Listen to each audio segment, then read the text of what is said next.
Marella Agnelli and her husband, Gianni, were some of the greatest tastemakers of the last century. But what's even more exceptional, this apartment was created in 1969. In 1981, also in Milan, by Ettore Sottsass, was the creation of the Memphis design movement.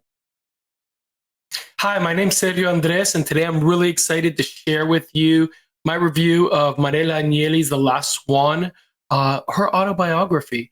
And it's a really special piece of history to have someone that was so important in the history of design, fashion, and taste to have created her personal perspective on this and shared that with the world. So Marella Agnelli and her husband, Gianni, were some of the greatest tastemakers of the last century. They represented Italy in the 1950s jet set, and they furthered fashion, they furthered interior design, they furthered garden design, because they were continuously pushing what it meant to live beautifully.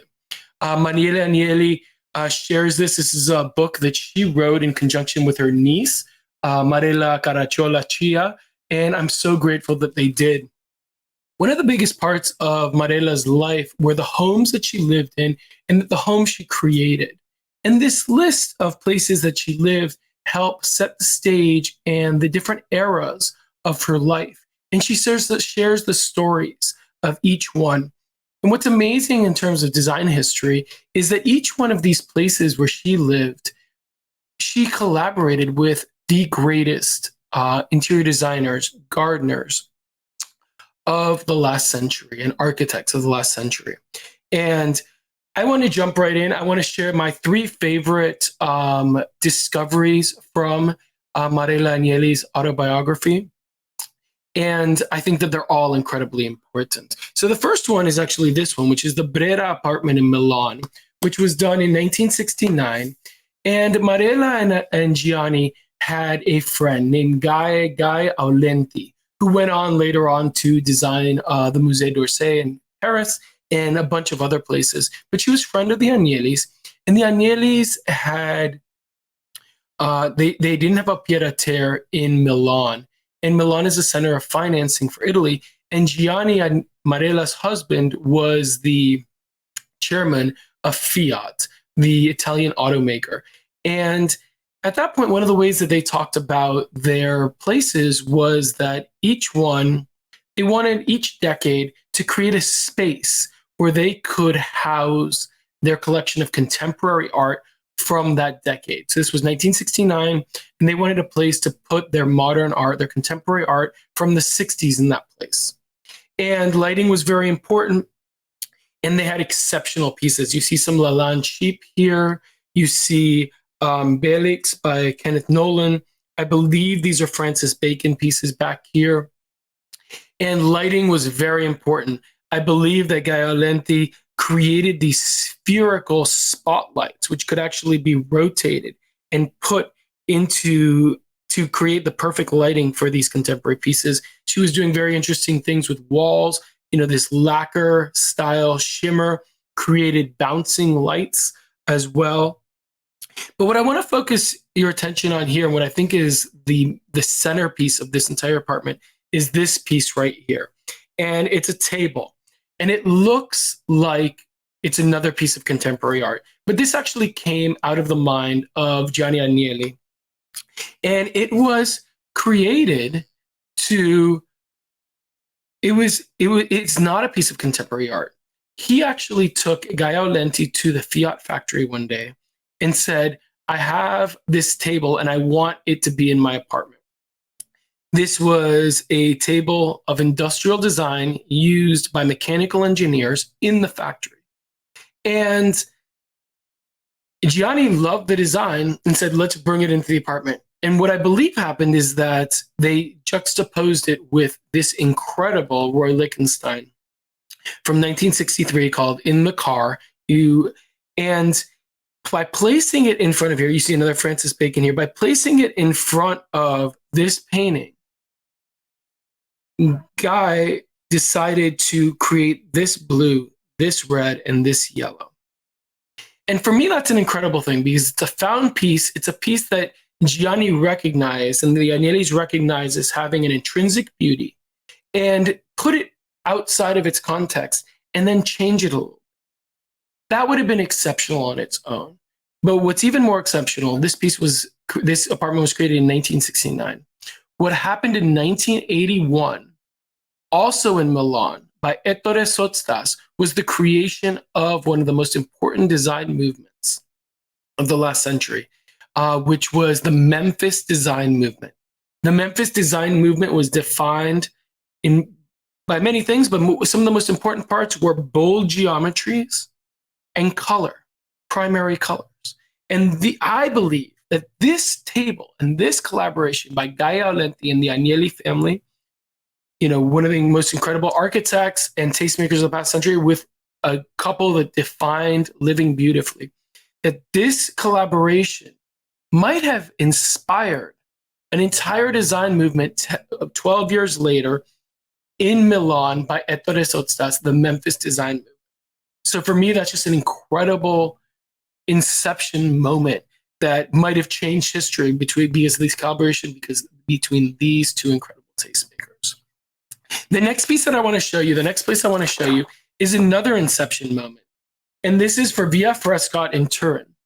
And Via Frescot represents the first collaboration of the Agnellis with Renzo Mongiardino, my favorite interior designer of the 20th century. And it's a little bit outside of Turin, and it gave the Agnellis a little bit more privacy. And Renzo Mongiardino just respected history. He was somebody that had a tremendous rigor in his interior design. And this represents the first collaboration of the Agnellis, of Marella Agnelli with Renzo Mongiardino. And one of the things that they collaborated on were these fabrics. And it was something that was a trademark of Renzo Mongiardino's designs, his love of textiles and fabrics. But Marella Agnelli herself, using a very similar methodology that Renzo Mongiardino would have done, studied 18th century, 19th century Piedmontese designs. And because of the access and because of the celebration of the craft that Renzo Mongiardino brought to every single one of his projects, they were able to weave these and print these in the mills that Mongiardino had a relationship with. Here's another example. Here's two different fabrics with this incredible 18th century Meissen porcelain monkey. Here you see an entire room laid out with that fabric. This is in the same era as the famous 1966 Vogue photo by Cecil Beaton that had Lee Radziwill and I believe her daughter sitting in a room with a similar fabric along the walls. But what's incredible about this collaboration with Renzo Mongiardini is that it launched Marella's career in as a tastemaker for the world at large as well. So she had a friend, after they created this house, she had a friend named Federico Forchett, who was also a fashion designer and incredible tastemaker of the last century. He brought another friend named Gustav Sumsteg, a Zurich-based fabric industrialist and pattern maker, to visit Via Frescot.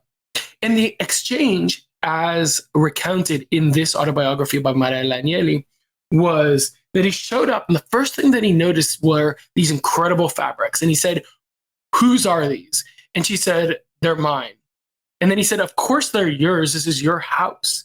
But who, I know that, but where did you buy them?" And this man, who was the head of a textile industry, couldn't believe that Marella had designed them herself.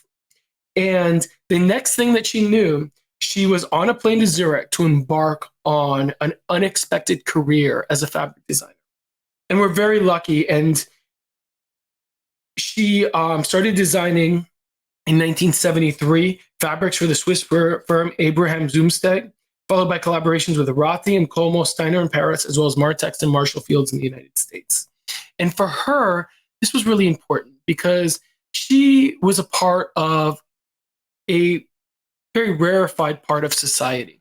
And for her to be able to create fabrics that were accessible to the world at large was very important for her. So she says, wealth can make one feel isolated. And so creating this line of fabric and working hard to make it successful made me feel connected. But it's just another interaction of these great tastemakers furthering our ideas of beauty in this world. And the last piece that I'd like to describe is the second New York apartment of the Agnellis.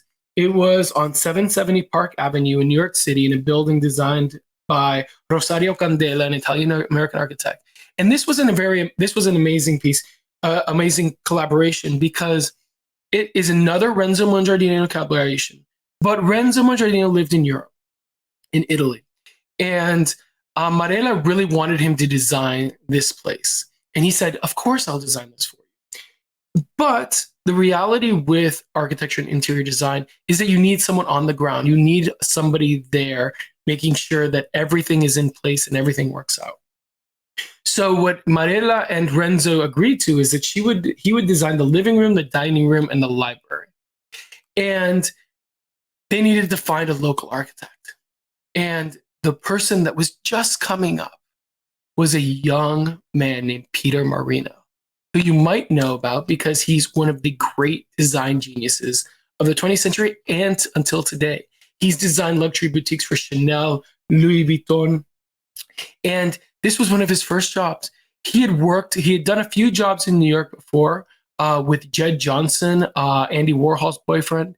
He had done work on Andy Warhol's townhouse and received as payment a few pieces of Andy Warhol. And Peter Marino has an incredible art collection today, and he says that those three pieces were the beginning of his art collection. He also did the pied-à-terre for Yves Saint Laurent and Pierre Berger with Jed Johnson at the Pierre Hotel. And Marella Agnelli's collaboration with him he did all of the local work for this. He made sure that Renzo Mongiardino's designs for those three primary rooms, living room, dining room, and library, were executed.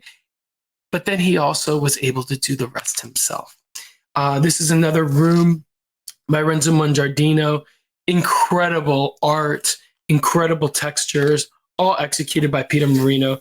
This is the dining room, Russian porcelain, incredible, that was sold later on with the rest of many of the contents of this. But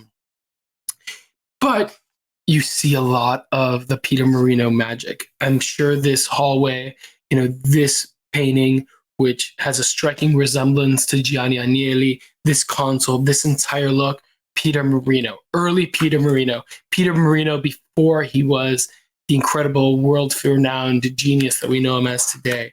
The bedrooms, absolutely exquisite, and a bathroom. So this piece, by having a Marella Agnelli story told directly, we have access into what actually happened in this apartment, into this collaboration, which created, which is two of the most incredible interior designers of the 20th century. We actually know what happened. So this autobiography by Marella Agnelli, filled with her perspective on design history, her perspective on collaborations with the greatest architects, interior designers, and gardeners of the 20th century. A real treat, a real act of generosity for her to share her stories with her niece. So exciting that this was shared with the world. And I think that it would be a fascinating inclusion to anyone's library that's interested in the history of interior design, gardening, architecture, and the great tastemakers of the 20th century. My name is Sergio Andres with Elegance Found. Thank you, and I hope you have a wonderful day.